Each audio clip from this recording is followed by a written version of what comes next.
Wamai is one of my favorite operators in the game. He's very versatile. He can fit into pretty much any kind of situation without taking away too much. In professional Siege, Wamai is brought for much more specific kinds of strategies. But in ranked, he's really good because you don't have to think too hard with him. You just kind of... And then you fight, and then you gunfight. That's it. He's a very straightforward character, but he brings so much dynamic ability to stop certain kinds of plays, as long as he stays alive, that I think he's really one of the most fun and interesting operators on defense. I've been playing him for a long time. So I've kind of gotten into the habit of doing certain things with his gadget that I don't see a lot of people emulate. And hopefully in this video, you'll learn a thing or two on different sites about how to use them. So here we go. Wow, that looks ridiculous. Gentlemen, you deserve to have long, luscious locks for a long time, okay? That's why this video is sponsored by Keeps.com, a company that provides a live service for men trying to deal with male pattern baldness. Guys, 2 out of 3 men will experience some form of hair loss by the time they reach age 35. That's 66%. 0.67. I think. Unfortunately, the thing about male hair loss is that most males don't have time to go to the doctor's office, fill out paperwork, and sit around in an office all day and then maybe not even get prescribed anything. So Keeps makes it easy for you by doing everything from the convenience of your computer desk. Keeps has a round-the-clock, 24/7 network of medical advisors, prescribers, and care specialists to help you out with your hair issues. And it's not just for hair loss. They also have products like thickening shampoo and conditioner to help take care of the hair that you have already on your head. With hair loss, it's important to act fast. So go to keeps.com/Gregor to get 50% off of your first order. That's keeps.com/Gregor, or click the link in the description. And thanks again to Keeps.com for sponsoring this video. So the thing that I like to do at the beginning of every round with Wamai, and you're going to see this as a pattern on a lot of maps that have a balcony like this, where there's a really key piece of map control that the attackers want to get. You can probably see the similarity between this this spot here, Master Bedroom on Oregon, and Villa Study, when they're trying to open the wall here, right? On Villa, you'd be trying to open the Aviator Games wall. Here, you're trying to open the Games wall again on Oregon. What I try to do at the beginning of the round is I try to get at least one Wamai disc situated in a way that's going to just generally harass and irritate the other team. It doesn't do anything super specific. In competitive and professional play, this probably isn't really a thing. I'm sure that there's going to be a lot more deliberate kind of thought played into gadget placement.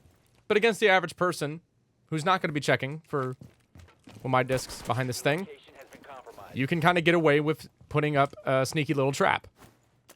And this is something that Wamai can do that Jaeger and Aruni cannot do, right? So what's generally going to happen is you're going to have to rely on the attackers overlooking it. But in the event that it does work, you know, most attackers are gonna clear. They're gonna be so focused on trying to clear out Master Bedroom. You might be sitting here trying to peek here on an aggressive angle. Sometimes you'll even have somebody in closet. Maybe this wall is open and then somebody would be peeking through the open head holes here. There's another spot here on Trophy. Other side of Trophy, sometimes people will open holes here, peek from the armory hallway. Right? So, the attackers are going to be so concerned about, okay, I'm running up here. I don't want to get peeked from garage. I don't want to get peeked up here. They're going to be droning, and they're going to be trying to pay attention as much as they can to this objective, the wall getting open. So, if you manage to get a Wamai disc here at the beginning of the round, and nobody notices it, let's say somebody tries to cook a flashbang or something, right? When the flashbang gets caught, the thing that's interesting about that situation, right, is that it's not a CSGO situation where you can just look away. Like, when you're in the vicinity of the flashbang, you will get blinded. So, if you put a Wamai disc in a position where if the disc catches it and the attackers are in the flashbang radius, they have to move away from the flashbang. It makes them reposition, and it just generally causes like some calm fuckery and general mayhem, right? It's not exactly a strictly, you know, esports centric kind of strat. It's just kind of harassing the enemy and fucking with them a little bit. And that's what Wamai is really good at with this kind of situation here, if it works. Sometimes it won't. But I have gotten it to work a couple of times. Another decent spot here for this disc, if you can manage to help it. This is a little bit more, this is a little bit easier to spot. But this, generally people aren't going to be looking for this, right? Because they're gonna walk up and they're not, nobody ever puts anything here. Right? So sometimes you can just count on people just not seeing it. Right? Sometimes they will. But most of the time, you know, in my experience, especially in ranked, people don't really care. But you have to do this really early at the beginning of the round. And if you're going to do that, then you're going to have to take the barricade down, which is something that a lot of people don't like to do. So at the beginning of the round, what I like to do here is that this is a pretty decent peak spot. I can break it once, and then I can throw the disc. Just fucking kidding. Hold on. There we go. Yeah, so you have to do it far away because the collision model is goofy. But yeah, as you can see, you can do that with by breaking this one portion. If you want to make it a little bit easier on yourself, you can break two. But you have to keep in mind, if you break it, then people are going to notice that and be like, uh-oh. Right, there's going to be a peak coming. So just keep that in mind. So this is for kids' bedroom and bunks. And then generally what I do for the rest of the round is I'll put my Wamais throughout master and just try to hold master with them. You know, pretty standard stuff. And then I'll just kind of walk my way back.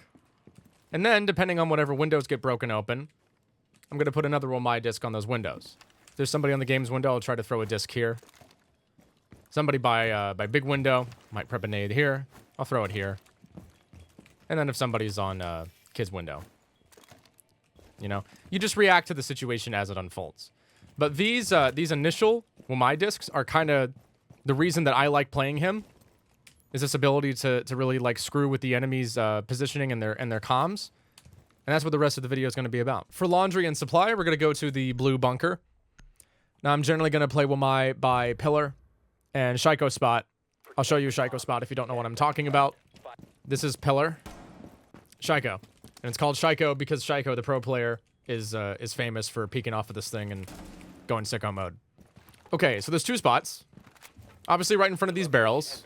A lot of people aren't going to check these barrels. Sometimes they'll sit behind this for cover, right, while they peek, and then they'll throw something, and then it'll get caught. And they kind of have to move. But this is a little bit deeper if you can get away with it. You're going to melee this out to make it a little bit easier for you. You're going to melee this twice here to make it a little bit easier for you. And there's a bucket there that you shoot. Most people aren't going to notice that. And you want to throw it behind that floodlight. Of course. And here's what the angle looks like from the other team's perspective. Most people aren't even going to notice like that glowing blue light unless they drone it or something. See, that's a little bit too high. They'll spot it like that. See what I mean? You don't want it too high. You want it to be behind the floodlight. But you get the idea. You want it to nestle it like behind the light so that when the attackers come this way, they're not going to notice it, right? And then, you know, somebody preps a nade and then, oh shit. For Clubhouse CCTV, this is a site that isn't really popular and competitive, but in ranked it still is.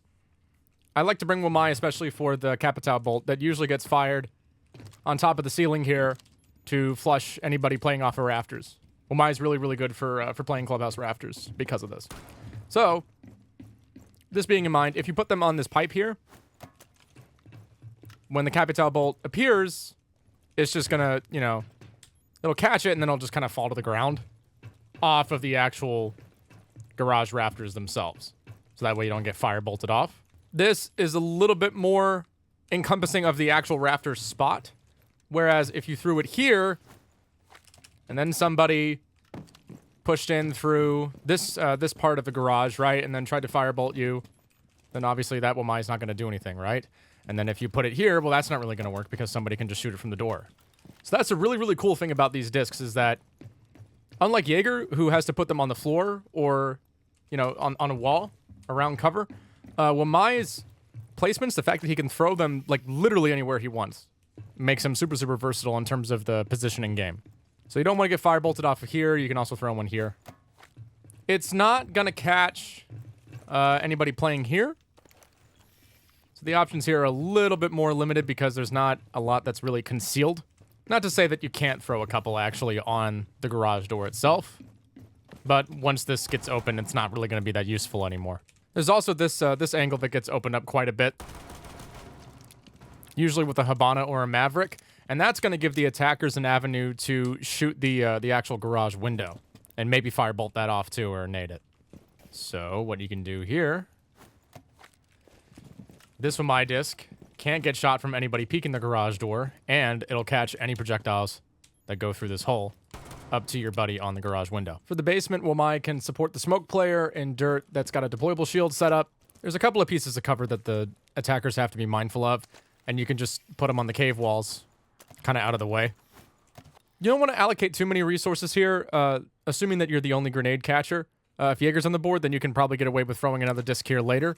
But for the most part, what I like to do is I'll consolidate most of my Wamai discs towards blue. So for blue, you don't want to throw the discs in a way that they'll get caught from the oil pit drop or the actual secret hallway here.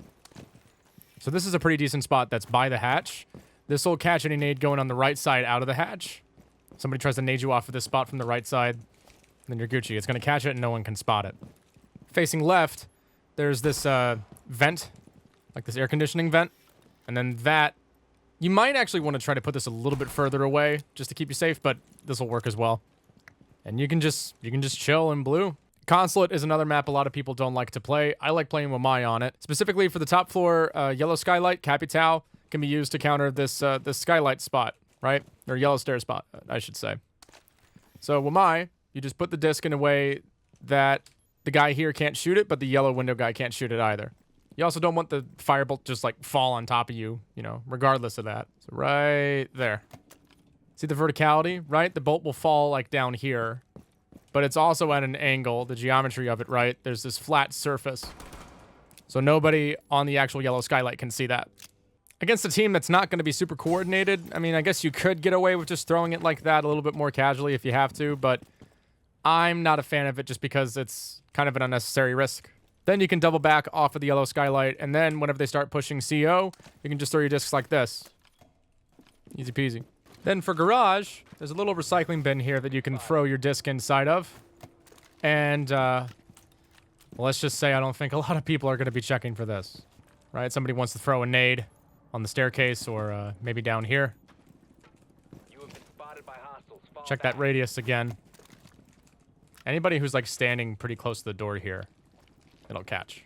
For bank top floor, now correct me if I'm wrong, but I like to shoot these out because I'm doing a YouTube video and I have to get it out on time. So I'm going to put the discs here behind these couches. And the idea is that if somebody like an ace tries to throw his charges onto the wall from this side, right? We're attacking the top floor. Pretend this is an ace charge, right? When he throws the ace charge, it's going to get caught by the couch, well, my disc.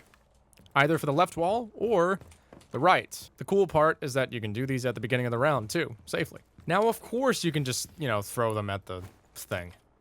But what if somebody is on these windows, right? Now, these windows, they'll probably see this one. But on these, they're not gonna see this one. You can also put them on the pillars themselves. But the thing I don't like about that is that they make this blue tinge that you can see a little bit from a distance. See that? You can see that with my disc from here. Just some things to keep in mind. And so for the bank basement, this one actually gets people a lot.